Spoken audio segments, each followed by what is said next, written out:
شروع کوم د الله د لوی نوم نه چې بخونکی او مهربان دی. د جلسه ادبي او ثقافتي ټولنې د ټولو غړو مننه کوم چې دومره ښایسته پروګرام یې را جوړ کړی دی. زه یو کته داسې وایم چې خوشحال اوده دی سبق څوک چاله د ننګ ورکي. خوشحال اوده دی سبق څوک چاله د ننګ ورکي. باچا خان نشته چې جامو له بسور رنګ ورکي. او کم پنجابي د پښتنو لوګی په سر نه کړله خو مکړه خدای چې پنجابي به چاله لنګ ورکي. د استخار او د انور الحق د اباسین نیوز د عبدالله دا موبایل چې کوم ملګرو یې ولي دی ډېره مننه کوم چې زمونږ غږ ټولې نړۍ ته رسوي. او ډېره مننه ډېر شاعران ادیبان دي. طارق مشال صاحب وایي چې ما نور لمین صاحب ته مو وایي چې دا ماشومان چې نه لرې کړي نو شاعران به د دې اورېدونکو نه زیات اوس په دغه ملګري لیک راغلل غرمې خوب به وکړي دی به راپاسي راځي به مو خواله تاسو غم مه کوئ. زه یو څو کیتې وړې وړې وام او ډېره زیاته مننه کوم د مفتی صاحب او مفتی صاحب راغی ډېره مننه سر افغان صاحب دی.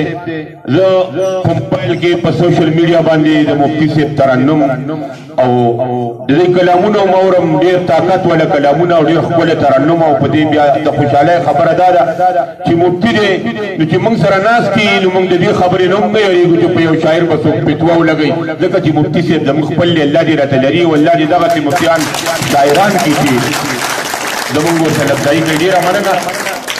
یو کته وایم چې زه نه منم خو خلک وایي دي د نصیب خبرې. زه نه منم خو خلک وایي دي د نصیب خبرې لکه ټوپک را باندې لږ کیب خبرې. او موږ اټمي دور کې پیدا یو خو بم نه پیژنو موږ خو مدام کوو د ګل او اندلیب خبرې. وړوکې غوندې غزل وایم ورپسې یو بل غزل وایم دس ځلې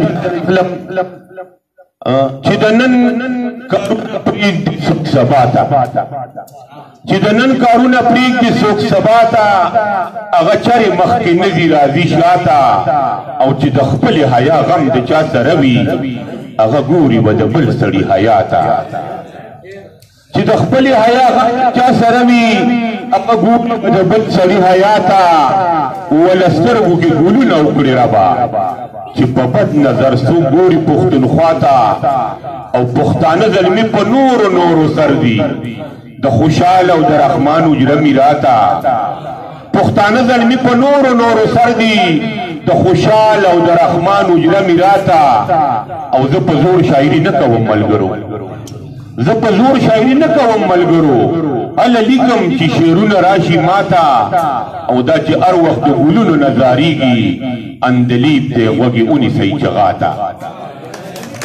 جی جی ښه جي ښه استاد جي راته یو بله خبره په ګوته کړه چې عبدالرحیم روغاني صاحب د کتې بابا ډېر ښکلی تخلیق او ډېر ښکلی لیکي کړی دی. تاسو ډېرو ملګرو مې د بختیار خټک صاحب ډېر مننه چې هغه یې په هغه موقع باندې تلي وو د قبر په غاړې چې کوم پروګرام کړی و زموږ د ثوابه په جګول ذاکر یوسفزي دي دی ورسره باچا صاحب دي ورسره هم د قبر په خبرې کړې وې. نو بیا ورسره بختیار خټک صاحب په ژوند یو انټرویو کړې وه هغې هغه بله رسچایه کړې وه. ما تقریبا یوه نیمه ګنټه وه هغه مې وکته ډېرې ژورې خبرې پکې شوې وې خو افسوس چې د روغاني بابا په ژوند باندې ونه شوه او هغه ونه کته. عبدالرحیم روغاني بابا د دې ژبې ډېر لوی شاعر. افسوس کوم چې په سوات کې په سوشل میډیا به دا خلک زما اواز اوري چې که په ثوابۍ کې روغاني بابا نو په باور یې درته وایم او په قسم یې درته وایم چې د کرنلشیر په خوا کې به مونږ ښخو په دغه روډ په غاړه باندې به مونږ ښخو. په سوات کې د هغه د قبر ځای نه و داسې ځای کې ښخ کړی دی هغه به ډېر شاعران ادیبان راځي نو ډېر په ګرانه به ولې راځي. بخښنه غواړم مننه.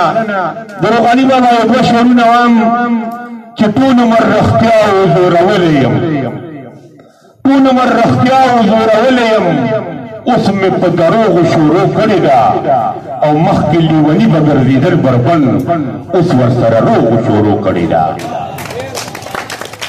روغاني بابا دې الله د خارو سره وبخي او الله دې په ګور باندې نور کړي دې یو چرالم یو زلمي راته ووایي چې عارف حسین صاحب هم فرمایش وکړه خو زما په خیال دا به ووایم او اجازت به واخلم ځکه چې شاعران ملګري ډېر زیات دي او موږ به د کار خبرې د نورالامین صاحب نه او د جان بهادر لاله دې شاعري به اورو نو هغه یو زلمي راته ووایي چې د ګران او ارمان زما دوه بچي دي یو ارمان دی زه یو غزل دی هغه وایم دې درته یو زلمي ووایي چې هغه به وایي نو بس هغه وایم که یو ډېر ګران دی نو بل مې ارمان دی که یو ډیر ګران دی بل مې ارمان دی ځان ګڼي ځمکه په ما اسمان دی زه بوډا کېږم او هغه ځوان دی زور یې منمه ښه پالوان دی په ما مین دی او زما ځان دی کشر د مور دی زمونږ جهان دی مشر یې بلکل زما دی مننه کشر د مور دی زمونږ جهان دی مشر یې بلکل زما په شان دی